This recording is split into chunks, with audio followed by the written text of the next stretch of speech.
সরস্বতী পুজোর দিন সরস্বতী মায়ের ছবি নিজের হাতে এঁকেও এভাবে নষ্ট করে ফেলতে হবে এটা কখনোই ভাবিনি। চলো একেবারে প্রথম থেকে বলি। সো হ্যালো এভরিওয়ান, কেমন আছো সকলে? তো সরস্বতী পুজো ফাইনালি 1 বছর ওয়েট করার পর চলে আসলো, কিন্তু দুঃখের বিষয় হচ্ছে এইবারের সরস্বতী পুজোতে একদম মনই লাগছে না।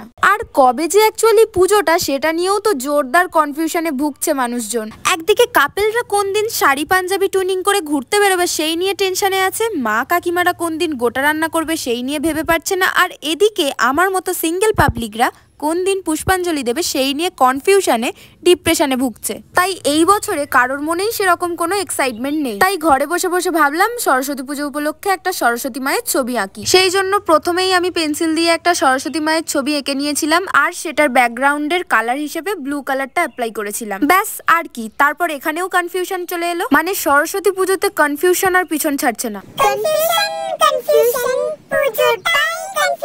প্রথমে আমি ভেবেছিলাম যে পুরোটাই আমি শস্য দিয়ে ছোট ছোট করে আঠা দিয়ে বসিয়ে সুন্দর করে একটা জিনিস নতুন রকমের বানাবো, তাই আমি আঠা দিয়ে কালো তিলও লাগিয়ে দিয়েছিলাম। তারপর দেখলাম জিনিসটা বাজে লাগছে, এই ছোট্ট জায়গার মধ্যে এরকম বসালে ভালো লাগছে না জিনিসটা, তাই আর কি নষ্ট করে ফেলতে হলো। পুরোটা তুলে ফেললাম ছুরি দিয়ে, আর শেষমেশ সেই নষ্ট ছবিটাকেই আবার সুন্দর করে কালার দিয়ে ভরিয়ে তুললাম। জানি একদমই ভালো লাগছে না, বাট তাও এই নষ্ট হয়ে যাওয়া ছবিটা কেমন লাগছে বলো, আর কোন দিন ঘুরতে বেরোচ্ছ তোমরা কমেন্টে জানিও কিন্তু। Thanks for watching guys, tata.